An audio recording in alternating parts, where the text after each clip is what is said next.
Two bros chilling in the hot tub. You the twos and we the ones? Well, you are the biggest two of them all, my dog. That's what you are. You are a giant number two.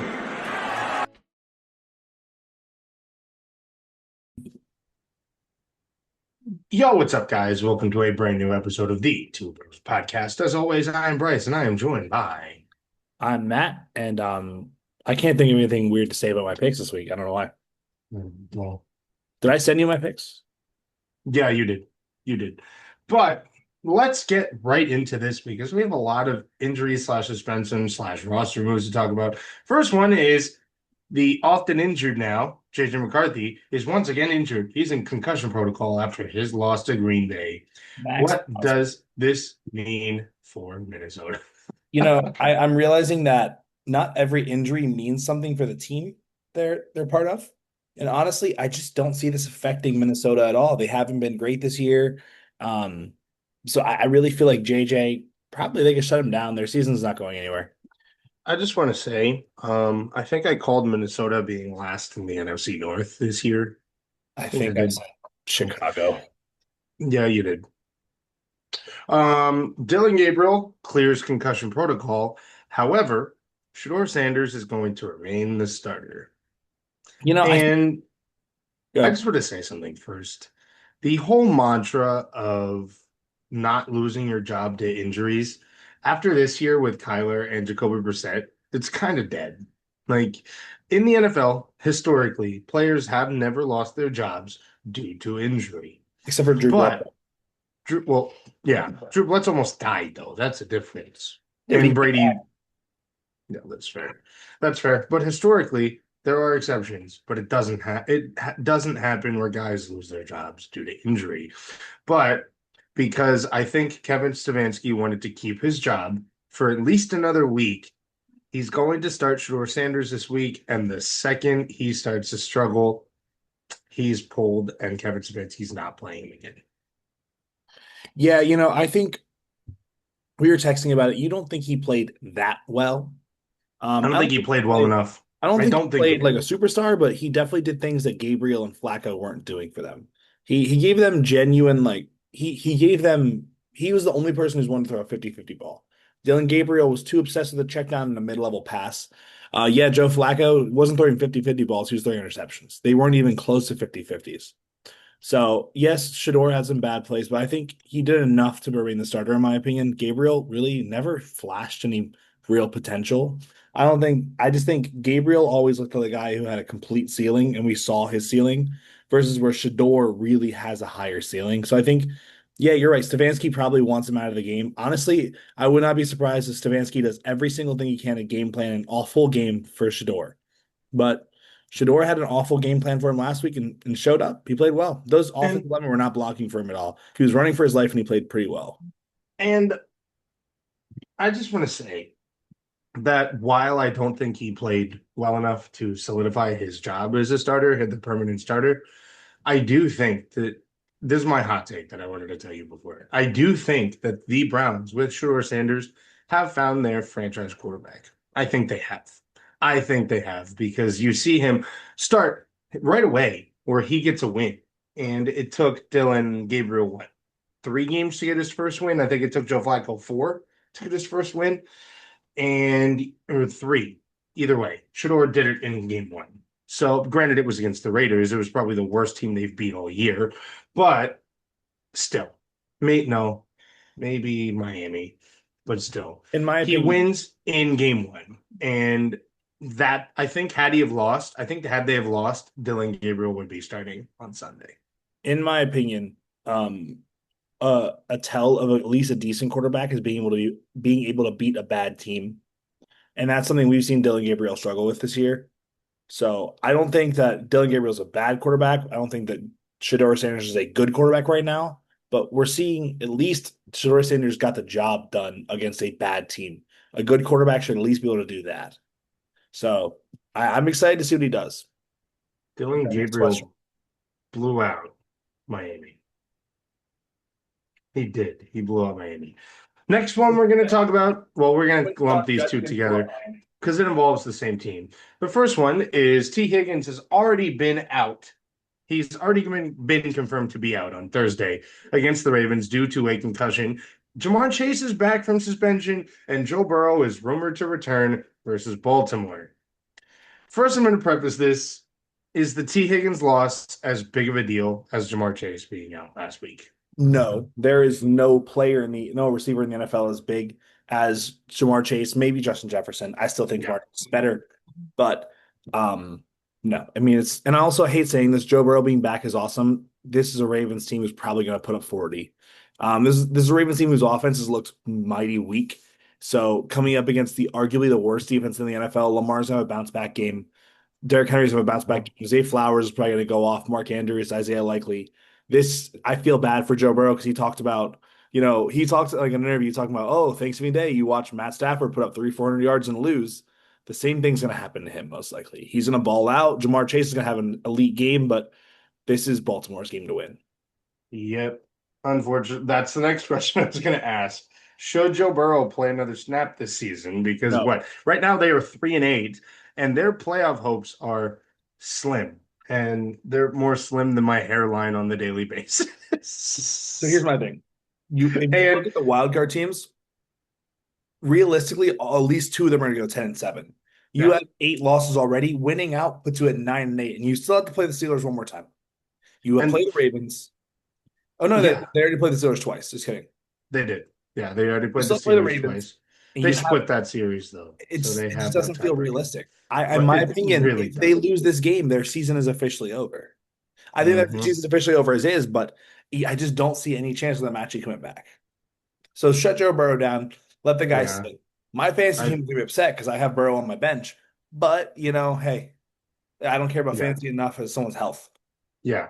I agree. This is a lost season for Cincinnati, and they should have instead of holding on to guys that were going to be gone in the offseason in hopes of potentially making the playoffs, like Trey Hendrickson, they held on to him and he's going to walk for absolutely nothing this offseason. Their defense is going to get worse because you're not going to find a guy in the draft that's going to replace what Trey Hendrickson gives you right away. It's going to take years, and Joe Burrow is already 28. And you need to fix this offensive line. This offensive line has a lot of issues. This defense couldn't stop a damn nosebleed. This team is just bad. This defense is bad. This offense, outside of 3 players, 4 players, maybe 5, are bad. This offense is great.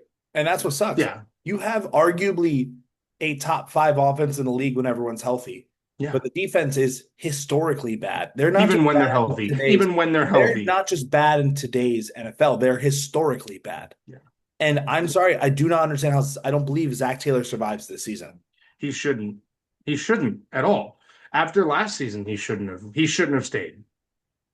When they had a top 2 or 3 offense and missed the playoffs because their defense was atrocious, and I think the GM needs to go as well. I agree. I think he needs to go as well. Do you look into potentially trading Burrow or Higgins or Burrow or Chase? Because if you don't trade Burrow, then he ends up being this generation's Matt Stafford. Or this generation's Phillip Rivers or Dan Marino. He is too talented of a quarterback to stick on a team that'll never win. I don't know, because Joe Burrow seems like the guy who's going to be loyal, and you can win. He's proven that he can win when he has support. He went to the Super Bowl against the Rams, against Matt Stafford. Their defense was pretty good. It's his offensive line that let them down. Yeah, but I think their season's over. And now we're going to move on to another AFC North team, because Aaron Rodgers, it looks like he's going to play Week 13 versus Buffalo after missing Week 12 against his child with a hand fracture in his left hand. What does this do for Pittsburgh? I mean, Pittsburgh desperately needs him back. Their offense actually looked pretty decent. Obviously, Mason Rudolph knows how to run the offense. He's been with them for a very long time. And they barely lost to a Chicago Bears team that, honestly, in my opinion, looks very beatable right now. But this Bills team is on a different level. Yes, the Bills lost the Texans, but we need to recognize the Texans had the best defense in the league by far. Yeah. They sacked, what was it, 9 times or 8 or 9 times they sacked Josh Allen. I think Like they sacked Josh Allen 9 times. I think. 9 times they sacked Josh Allen, a guy who doesn't go down much and is also very mobile. This is a team who genuinely knows how to play defense, and they look pretty decent with Davis Mills. They need Aaron Rodgers back for this game because I do not know. I just don't know if they beat the Bills without him. Yeah, no. And again, this defense has shown, as I've been saying all year, that it is insanely overrated. And you can score on this team. And the Chicago Bears put up 31 on this elite defense. And yeah, you're right. They do. Their season's hanging on by a thread. They don't have the control. I don't think they have control of the AFC North anymore. I think Baltimore's in the lead right now. Leading right now. And if Baltimore wins on They Sunday, it's or on Thursday, Thursday. I mean, which more than likely they will, I think you can kiss this division goodbye, regardless if you're Pittsburgh, because you're not beating Baltimore twice because they haven't played Baltimore yet. I don't think you sweep Cleveland. I don't, because Cleveland always plays them tough. Cleveland may beat them once. What is that? You're going to have almost always beat 7. them. You're going to have what? 7 losses off of what I just mentioned, and then you might lose to Buffalo. If you lose to Buffalo, if Buffalo wins this game, they have the tiebreaker. yeah, regardless. So I don't think that this is the only chance they have of making the playoffs right now. That's all I'm gonna say. I just don't foresee them winning this game. Buffalo needs a bounce back win. Yeah, they really do. They're going to be mad after they lost a game they realistically should have won. But yeah, it sucks for Pittsburgh that they started off 4-1 and they're 6-5. We saw this happen last year, though. They started off really hot. They do it every year. And then the They Chiefs started. is what put their season in a spiral. Yeah, they did. Around But now we're Christmas going to move on to another team who played the Chiefs last year, the Panthers, in which Trayvon Merrick was suspended 1 game for a post-game fight with Jawan Jennings, in which he actually legitimately low-blowed him after the game was over. Yeah, I mean, you got to be more mature than that. There comes down. First off, I get you're mad. You pick off Brock Purdy 3 times, and this team still beats you. You're a very important team player to this defense. Trayvon Morgan is a guy who has a big effect on the team. He's looked at as one of their captains. Mm-hmm. You're willingly getting suspended for fighting somebody. First off, he's lucky it was just 1 game. Yeah. It sets a tone for the rest of the team, and I think that's just something you can't have happen. Yeah.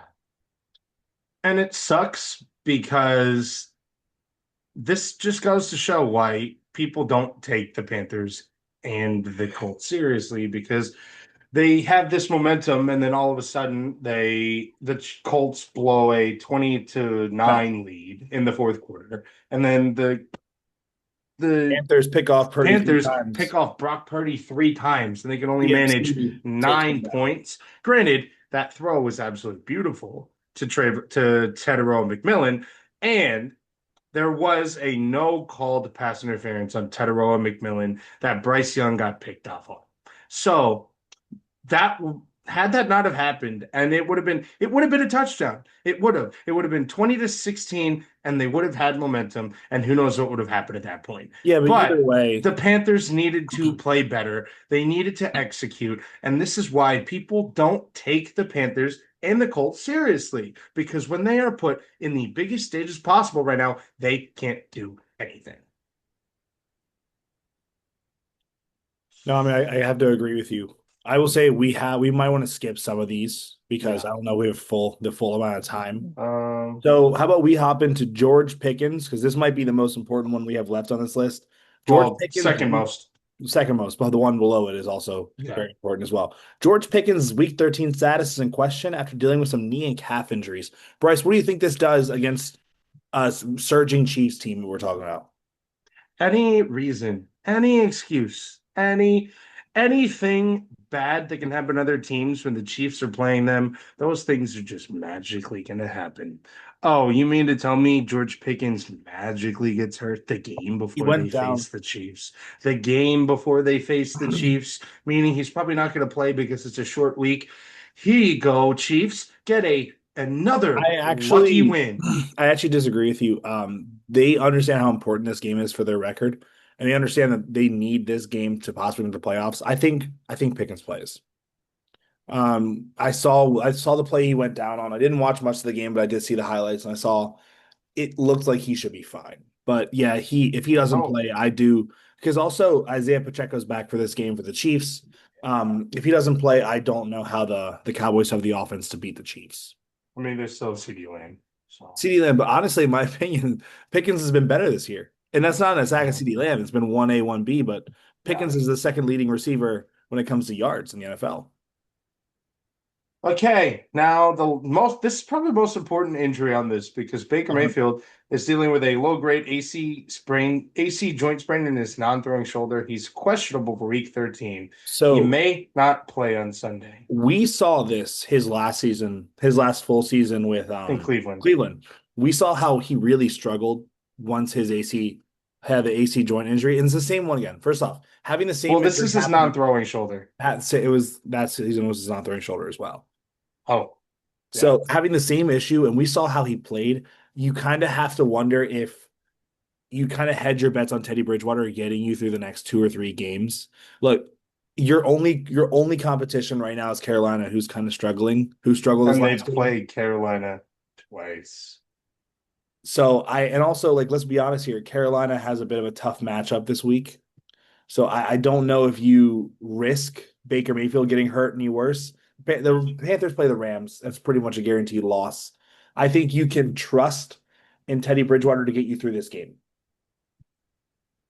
Yeah, I think that obviously for this week, it's probably not that big of a deal, but you're going to need them when you face Carolina because 100%. Carolina, they're both. Had Carolina have won last night, realistically, they would have been 7-5 and they would have been in control of the division. And Yeah. then Baker would have got hurt. And then it would have set the door up for the Panthers to make the playoffs because I don't think that the Bucks are going to win many games without Baker Mayfield. No. We've seen all the injuries happen with Tampa Bay the last 2 years, but the sole guy keeping them in position was Baker Mayfield because he was there. He was healthy.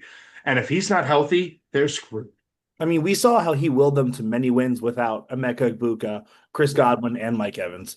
You cannot expect this team to do anything without Mike Evans, Chris Godwin, Baker Mayfield, and then You also combine them Bucky into Irving. Captain America. You combine them into They Captain might need America. Captain America to win without Baker Mayfield. They might actually. Alrighty, now we're going to move on to some roster moves because the first one needed to happen a long time ago, in which the Raiders fired offense. Yeah, I don't even know how he got the job in the first place. In which the Raiders fired offensive coordinator Chip Kelly after the offense has looked abysmal through 12 weeks. What does this mean for the Raiders offense moving forward? Hopefully, it helps Ashton Jeanty. And Geno. It'll and help. Geno. I think it'll help Genty and it'll help Geno Smith. I hope think it it'll helps- help both of them. I hope it helps them both, but honestly, knowing Genty needs the most help because he'll definitely be here next year. I hope whoever takes over play calling is genuinely someone who knows what they're doing and knows how to scheme. Bring Josh McDaniels. Josh McDaniels is a Patriot. That's and the I OC. don't see him ever leaving that team, especially knowing Drake May is now a future MVP. Yeah. But no, I think you can look at them. Probably you might have to look at Joe Brady as a candidate to make his way over there. Yeah. Especially with Pete Carroll being such an older head coach, I think this would be a great job for a younger OC to plant themselves in, learn from Pete Carroll, and then end up taking over as the head coach with Ashton Jeanty and whatever quarterback they take this year to replace Geno Smith at some point, along with Brock Bowers, Michael Mayer, Trey Tucker. Dante Thornton, Jack Beck. It's a pretty really good offense solid to work offense. with. And then honestly, after getting a quarterback, you probably take a pretty good receiver in the second or third round. I mean, they Trey have two Tucker. young guys that are good in Jack Beck and Dante Thornton. Both I of know, them but are I'm saying pretty solid. you can get someone who fits your scheme. The point Trey is, Tucker. whoever, in my opinion, this might be the best spot for an OC this offseason. I agree 100%. The only actually. team who might be a better option is if Kevin Patula is fired from Philly. But no, I love this. I love the move for Las Vegas. I think Chip Kelly has always run a very slow-paced, awkward offense. Especially Philly knows. The Philly Eagles knows very know well. 100%. His offense never works in the really pros. doesn't. He's a heck of a coach when it comes to college, but this is not college. I mean, not really. UCLA UCLA let him go. You have the fastest and strongest players in the entire world. You cannot coach a college scheme in the pros. Getting rid of Chip Kelly might have been the smartest decision that the Raiders made this year outside of drafting Ashton Jeanty.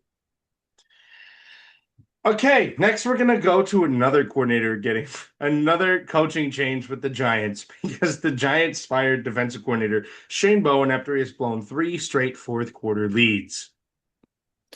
So what really bothers me about the Giants team is you have seen what their offense can do behind the Mormon Mamba and what's his name? Jackson Dart and famous Jameis. We don't Um, mention we sorry. don't use the Mormon Mamba to describe him. That means he has to be good. He is, but He no. has to be So we've seen how good all-time this offense great. is. It's a joke. We have seen how good this offense is, and just to be let down by your defense, I really point back to the Bears game. I think that is Yeah. the most Oh, important. 100%. The most important example of this is the Bears. They had them dead to rights. Now, yes, Russell Wilson is a terrible quarterback at this stage. Russell Wilson, if somehow you see this, please retire. You're a legend. Just retire. Yeah. Save Well, your no, name. you're not. You're not a Bryce, legend, but shut up. please Russell retire. Wilson watches this. I don't want to kill any, burn any bridges. Russell Wilson, you're a legend. Yeah. Retire. Hall of Famer, in my opinion. But I think had Jameis had Brian Daboll not have been so high on Russell Wilson, he had played Jameis instead, I think they win that game against Chicago. I agree. And But I think you can I think you Malik Neighbors said it perfectly when he was so frustrated with how the defense was playing when their offense has been playing really well since their soon to be out of the league rookie pick has been out of the game. It has Bryce, been out. They've I looked a think whole hell of a lot better with Jameis Winston under center than they have with any other quarterback that has played for the Giants this year. I disagree heavily. But I think in the words of Cam Ward, Bryce, do you want to say the words of Cam I'm Ward? gonna keep it a buck. We ass. Yeah. And I think it was time for Bowen to be fired, but I think the wrong Shane was fired. I think Joe Shane has should be Yeah. fired a while ago. Yep. He But should have. hopefully this offseason. Yeah, hopefully. But next, we're gonna move on to we're gonna skip the next two because they're not really that big of a deal with Damian Pierce and Brandon Cooks. But Brandon, and we're gonna move on to another Brandon because this is a guy who I've said has been overrated for a while and didn't deserve 100th of the contract that he got. With Brandon Ayuk having all of his guarantees removed by San Francisco, meaning he's probably not going to play another snap because they are expected to release him after the season. What does this do for a team that, quite frankly, never needed him in the first place? So I think it's the smartest thing they could possibly do. Brandon Ayuk has always, in my opinion, Brandon Ayuk has always been a guy who he's kind of his numbers don't tell the story. He's a complimentary piece, if anything. Brandon Ayuk has always been the second fiddle when it comes to either Debo Samuel or Debo. even Jawan Jennings, in my opinion, is better. Christian McCaffrey, George Kittle. Brandon Ayuk can never be paid as your number one guy. I think you have to look at him as someone who is a complimentary piece, and that's it. So yeah, cut him, kill off his guarantees. He has not earned it. Yeah, no. Since signing the contract that, quite frankly, he never should have gotten in the first place because I don't even think he's a number 3 receiver in the NFL. But he has played what, 2 games since he signed that contract? 2? It's funny because I remember when he signed the contract, like a friend of ours, Iffy, was ticked because he's a Steelers fan. And I remember talking to Iffy, and I was like, do you really want a guy like that on your team? Like he just does not represent, first off, doesn't represent Pittsburgh at all. Well, there they be for a while. But like he's just such a diva, and he's not, first off, AJ Brown is a diva, but he is good enough to back You it mean up. Antonio Brown? No, AJ Brown. I'm talking about like current I day. was talking Antonio Brown. Oh, I know. I'm just saying. I'm talking about current day receivers who are divas. And first off, AJ Brown's not a real diva. We haven't had a real diva since Antonio Brown. But Antonio Brown was a diva, but he backed it up with his skill. He's a Hall of Fame receiver. He's a Hall of Fame That's the receiver. difference. Terrell Owens was a diva, but he backed it up with his skill. Brandon Ayuk is an average receiver at best. Yeah. He is only good when you have a star complimenting him, and there's no one on that receiving core who's a star right now. Maybe Juwan Jennings, but still. Maybe Juwan Jennings. Alrighty. Now we're going to move on to some notable games from last week. First one, Indianapolis versus Kansas City. So I slept through almost the entirety of the 1 o'clock games.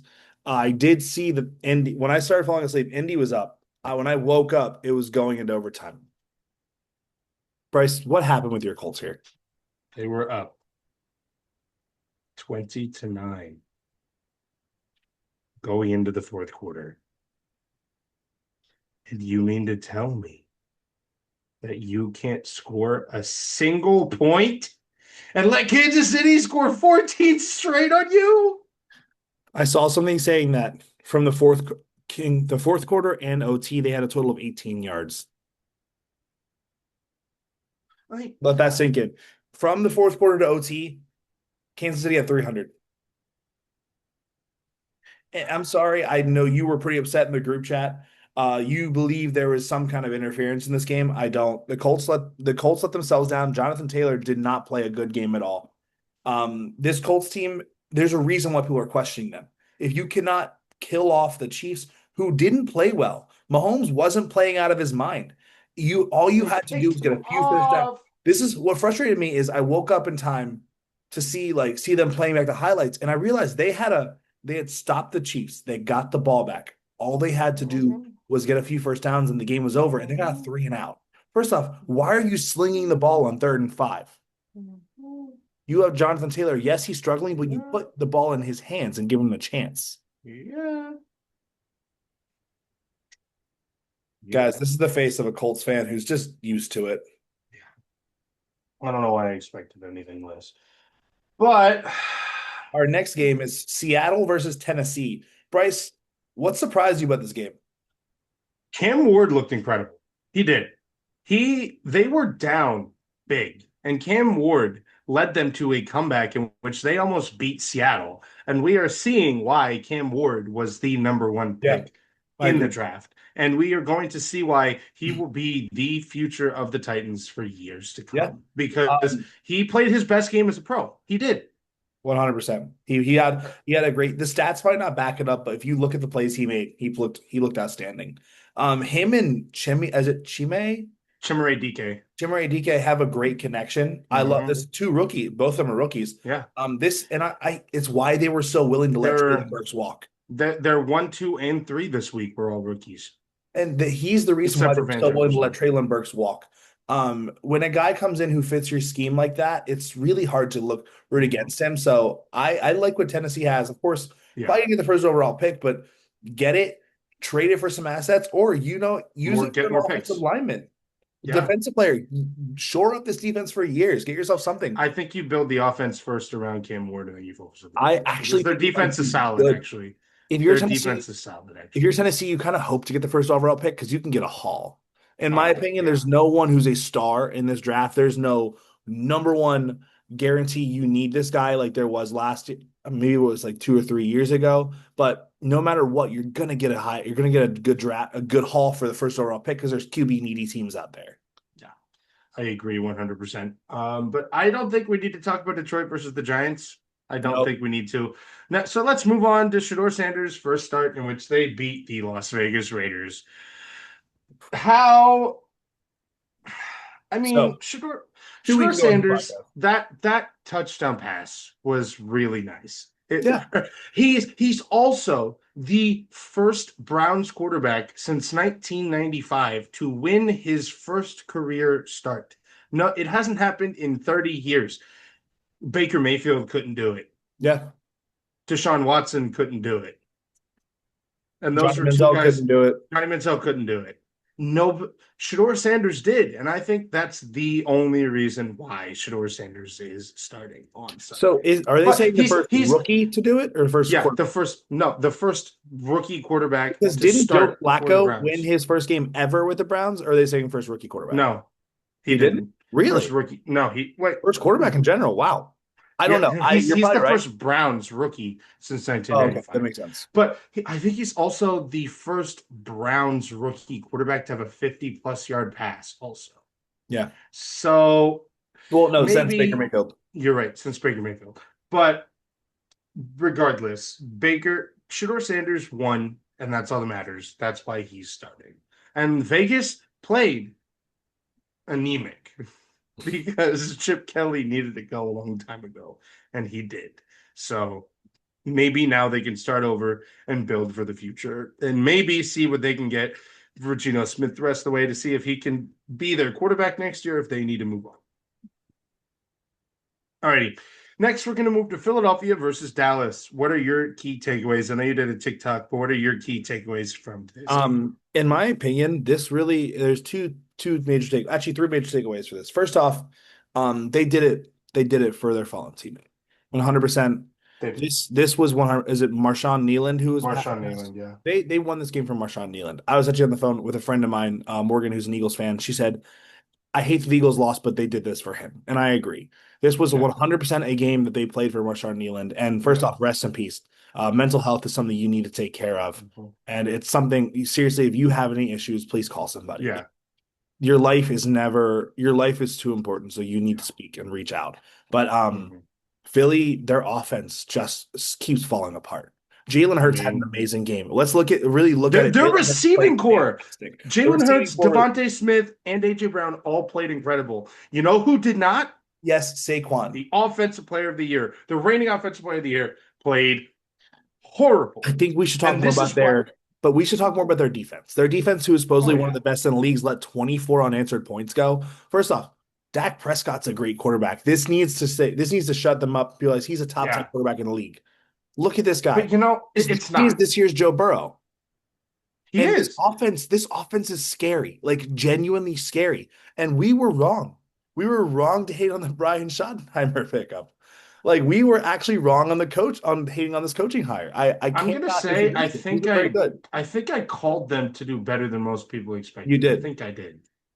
But this is a team who they're obviously not going to do anything this year. I'm sorry, they're probably not making the playoffs, and they're probably not going to win the Super Bowl. But look at them next year. Javonte Williams is going to come back. CeeDee Lamb and George Pickens are going to be there. They're going to retain Jake Ferguson. They're going to have Dak Prescott. They're going to improve their defense even more. And their offensive line is probably going to be better too. I would not be surprised if this team potentially overtakes Philly next season. I don't think so. Of course, living near Philly, that is blasphemy. And I actually hope it doesn't happen because I'm a bit of an Eagles fan. I love the Eagles because they're so close to home. But I wouldn't be surprised if we see Dallas overtake them next year. Just to save me from more pain, we're not going to talk about the next game because I already went on a meltdown about the Colts. We only have 7 minutes left. Yeah, so we're just going to do our picks real fast before we end the episode.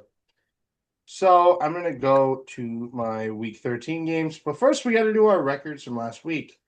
Because last week, where is it? Last week, I went 10-4. Last week, you went 8-6.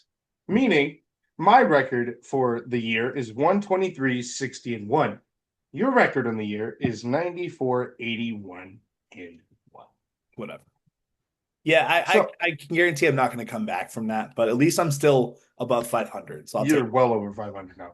So now we're going to give our Week 13 games. We're going to do all the Thanksgiving Day games. But if you want to treat, we're going to do a special. We're going to talk about all the 4 games between now and Friday. Go more in depth on them. We're going to go more in depth. But we're going to start off with Green Bay versus Detroit. Who do you have winning this game? I am going to be blindly optimistic. I'm going to go with Green Bay. I think their offense looks good, so I'm going to go with Green Bay. I have Green Bay winning 28-27. I think that Green Bay takes the win. I think they're the better team. They're going to sweep Detroit. Next, we have Kansas City and Dallas. As much as I want to say Dallas can win this game, I think Kansas City's playing pretty well. I have to give it to Kansas City here. You're forgetting how great Dallas is playing because they just beat the team that sunned the Chiefs last year. So I'm going to go Dallas beating Kansas City 34-20. I hope I'm wrong. All right. Next, we have Cincinnati and Baltimore. Baltimore's surging right now. I think Lamar Jackson needs a bounce back game because he played pretty badly. So give me Lamar and the Ravens. I have Cincinnati winning 31-30 and Joe Burrow's returning game. Yeah. Next, we have Black Friday football, in which we have Chicago versus Philadelphia. Who do you have winning? Get in real close. Chicago's first real test of the year. Get in real close here. You are frauds. Give me Philadelphia. I forgot to put a score. I'm going to say Philadelphia wins 34-30.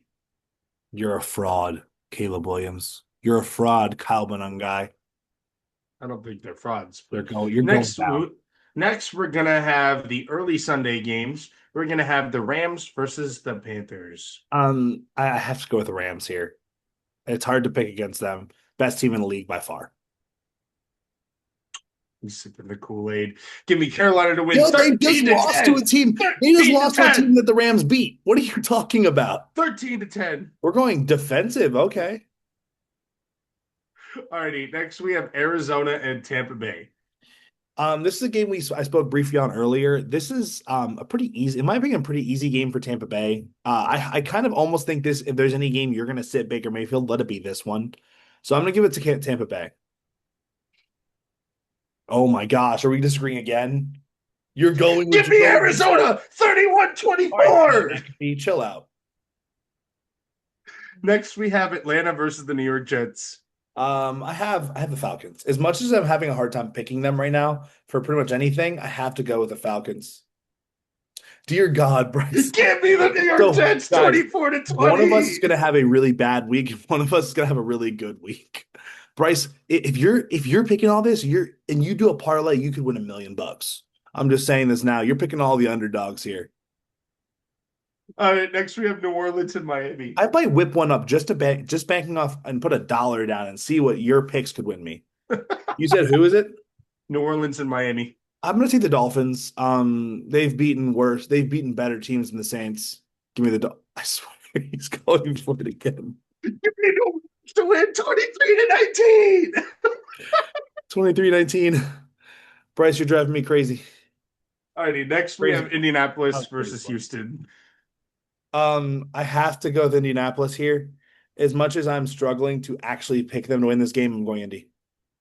Give me Indianapolis to win 30-24. I think it is going to be a close game. Next we have Jacksonville and Tennessee. Is that our first time agreeing on a game? I think no. Because you picked the Lions, Green right? Bay. Oh, I picked Green Bay. I picked Philadelphia. Oh, okay. Alrighty, next we have Jacksonville and Tennessee. I think it's gonna be a very close game, but give me Jacksonville. I have Jacksonville winning 31-17. We haven't heard your blowout of the week yet. Next, we have San Francisco versus Cleveland. I have to go San Francisco. They beat a better team than the Panthers last week. Give me Cleveland to win 24-14. Alrighty, next we have the Seahawks versus Minnesota. Seahawks. I have Seattle winning 31-20. All right, Bryce, we have speed round. Next we have the Chargers versus the Raiders. I'm going Chargers. This is my beatdown of the week. Give me the Chargers 30-10. Next we have Buffalo and Pittsburgh. Going Buffalo. I'm going Buffalo 34-21. Sunday Night Football, terrible game. Who cares? We have the Denver Broncos versus the Washington Commanders. Broncos. Give me Denver. Next, we have Monday Night Football in another game. Who cares? We have the Giants versus the Patriots. Give me the Patriots. Give me the Patriots 27-10. That's going to do it. What a crazy ending in which I went super upset. But if you guys like the video, you know what to do. Like, comment, subscribe, and we'll see you guys for the Thanksgiving special. Also, if you steal Bryce's picks for a parlay and you hit, let us know how much you won. Yeah, let us know. Curious. And that actually does. But yeah, no, we'll see you guys for the Thanksgiving special. Peace.